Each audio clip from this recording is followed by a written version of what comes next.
It's my pleasure to introduce our speaker today, Shauna Leigh Shepherd. Shauna is a licensed professional counselor and founder of Becoming Gold Together, a transformative sanctuary for individuals, parents, and communities moving beyond fear into embodied relational love. Rooted in her original S.T.A.R, which is S.T.A.R method, which means stages of transformational awareness and relation, Shauna's work integrates psychology, expressive arts, trauma-informed practice, and ecological awareness.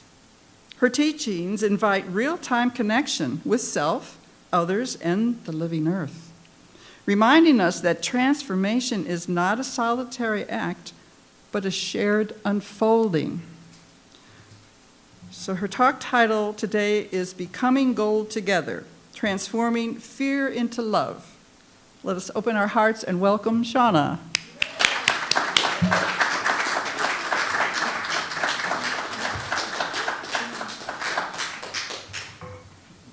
Awesome. Well, while I'm talking right now, Jesse's going to be handing out some, basically it's this, so that you can have it for yourself. Yeah, wow, thank you for that. The music, that was amazing. And yeah, it was awesome.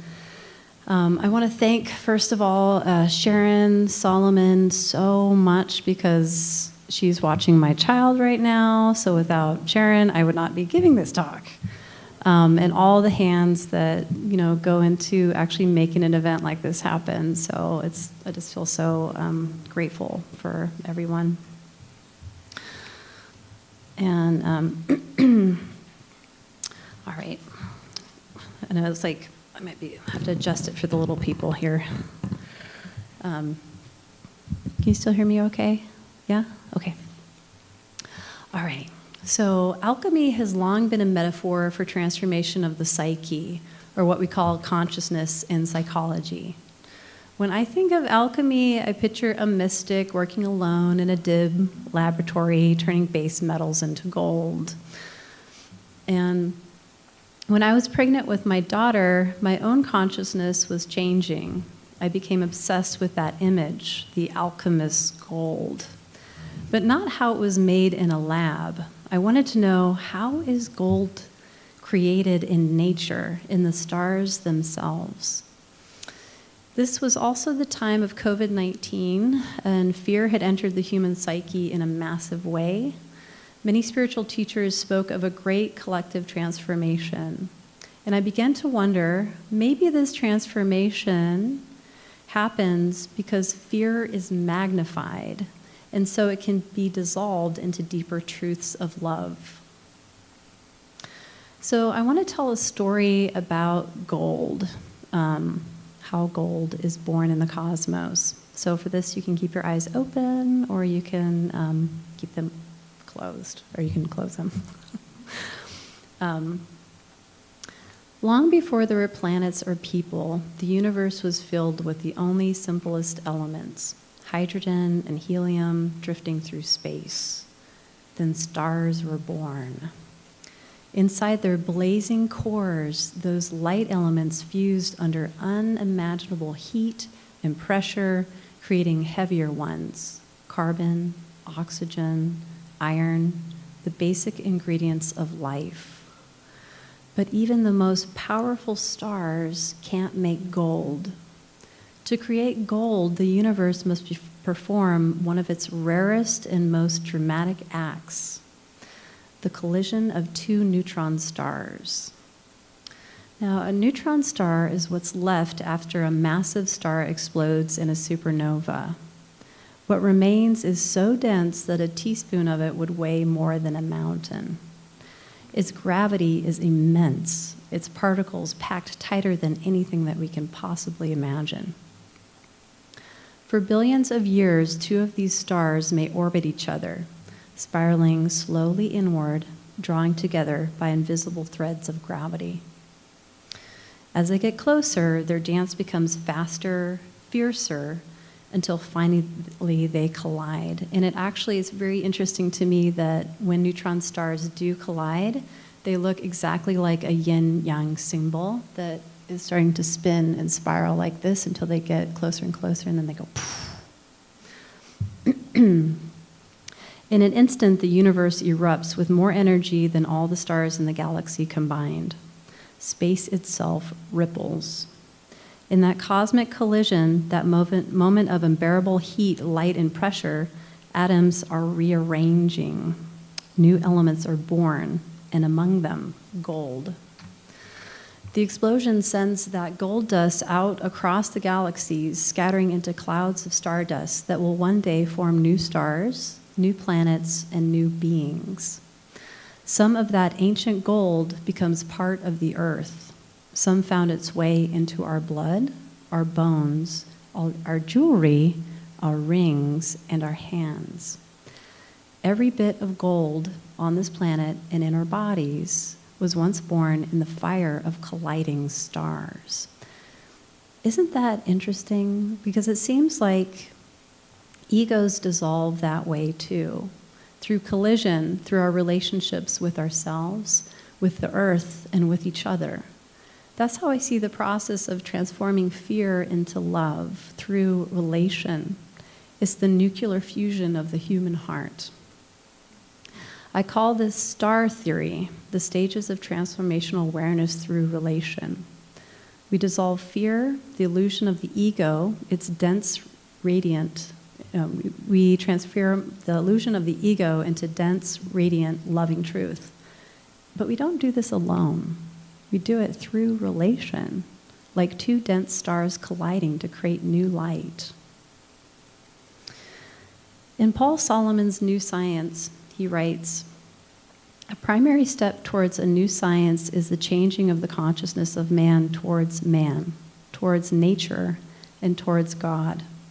The greatest accomplishment any person can make on this planet is to lift their consciousness to understand this simple truth, that the power of love is greater than the power of fear. Love overcomes fear and all the tools of fear that rule the destructive elements of our world." After 15 years as a counselor, I began to see patterns, 7 fears of the ego and 7 core loving truths that dissolve them. I made this illustration, it's up here in the PowerPoint and in your handout to illustrate this. And before I start I'm going to go down each quadrant and just kind of share with what's in each. But fear is the illusion of the ego, and this is really important because even though the ego is illusionary, it developed in tribal cohesion to help us survive together. And so I'm going to illustrate that a little bit.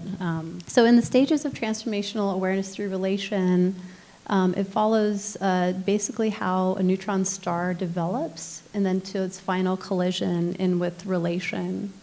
And so these are all so I've been doing this work as a counselor for so long, and I started noticing that everyone's concerns they boiled down into 7 fears. And so you might be able to find, if you're worrying or afraid, you might be able to find yourself here in one of the quadrants here.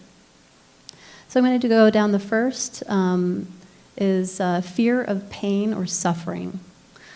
And I think a lot of us have that fear, where we want to avoid, as a human, we want to avoid pain.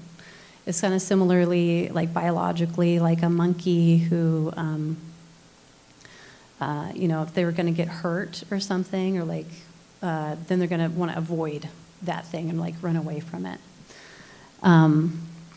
And down below is its loving core truth. And this is when you dissolve that ego, then is the practice of the loving truth, and that pain is a teacher, not a punishment. Through it, love can emerge, and compassion comes through. So in the next quadrant, fear of being seen or exposure. To be seen is to be known. For a lot of people, fear of exposure can look something like giving a public talk, like right now. It can look like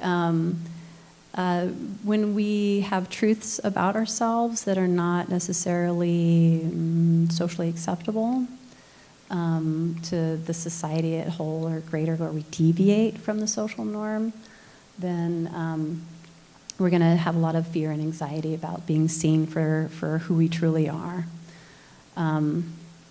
But so the countering loving truth is authenticity and acceptance. So go into the fear of change, the unknown, right? We all have fear of changing. We don't want things to change, and sometimes we can't wait for them to change. Like, it's been this, like I've been like under the weather for like 12 days, and I'm like, oh my gosh, is this thing gonna? So that's countering is trusting in the flow and surrendering.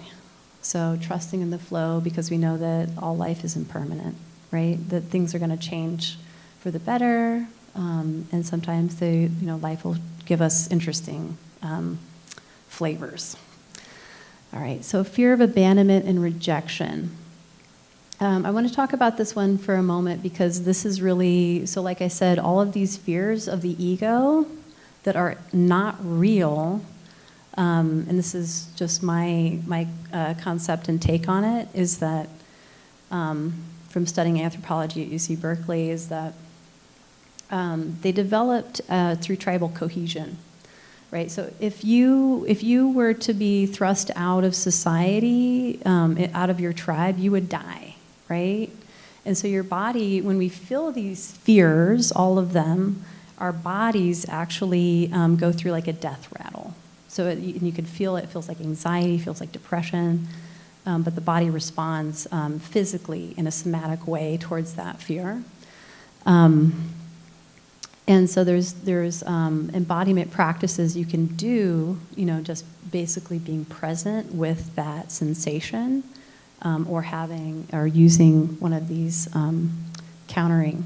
So you're like, okay, I'm feeling, fear of abandonment. I'm going to go directly to, I'm never truly alone. I'm inherently connected to all of life. There's interconnection, right? And we can find that interconnection anywhere, like by connecting with a tree, connecting with a squirrel, connecting in with a friend,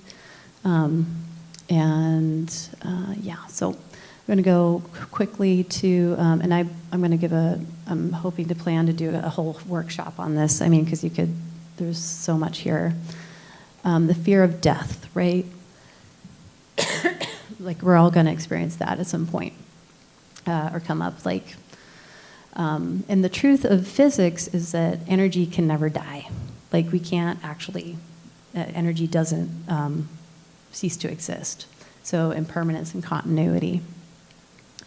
And then the fear of insignificance, meaninglessness, that, there's nothing to life. Like, why are we here? Like, what's going on? Encountering that with that all life is sacred. Like, every living creature, the ocean, each other, like, all life is sacred. And then the fear of loss of autonomy or fear of loss of control. Which I'm going to talk about this a little bit later, and then its countering is inner sovereignty and trust. So we went through the wheel.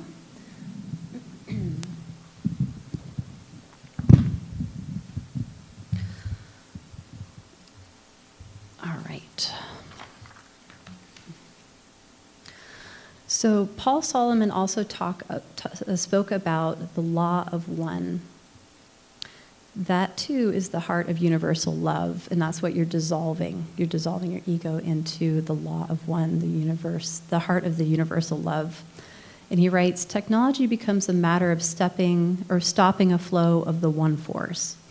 When man has interrupted a flow of vitality in its greater circle or eclipse, this energy being one interrupts in its flow, produces combustion or explosion, appears to be an equal and opposite force, but rather it's an interruption in the flow of the one force. The law of one, Paul continues, is a reference to the fact that there is only one force. The current attempts to classify forces into categories and relate them as a failure to understand what some have attempted to construct as a unified theory, or the reintroduction of the law of one. This was the heart's desire of that one, Albert Einstein, who provided something of a basis of our current model of understanding of energy and matter. So I wanted to give you a personal example, how I transformed the fear of loss of autonomy and control into inner sovereignty and trust. So I've been a counselor for 17 years, and then suddenly, a chain of events, I lost my job.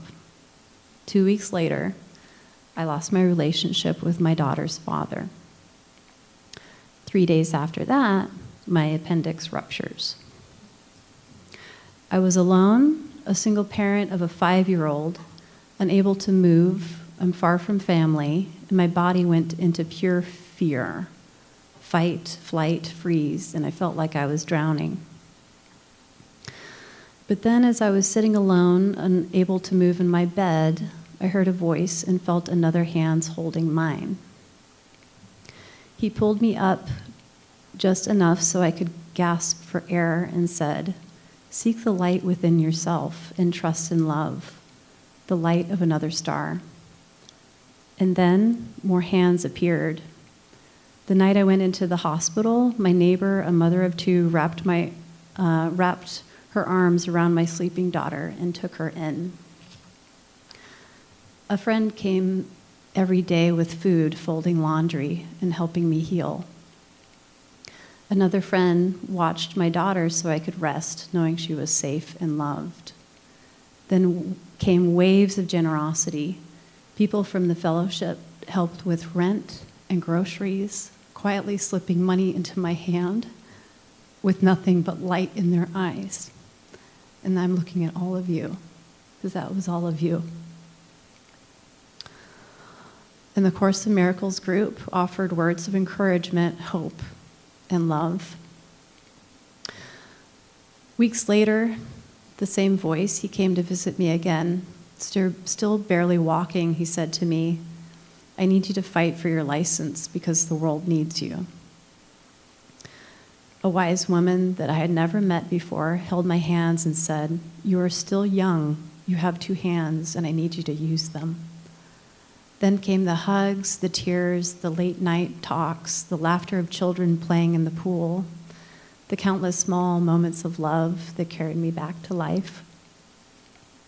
With every act of kindness, I surrendered a little more to the truth of inner sovereignty, that I could trust life, trust love, trust the webs of hands that hold us all. I dissolved the illusion that I alone had to control everything and saw that there was a greater force at work, a core loving truth, the law of one, which I could not have done that by myself. All of you helped me to dissolve that fear. So the next time you feel your ego trembling in fear, look to the stars within you, touch the earth beneath you, and trust the loving hands, human and more than human, that will always lift you back towards love. To all my relations, miti yaku yaku yasin. Thank you.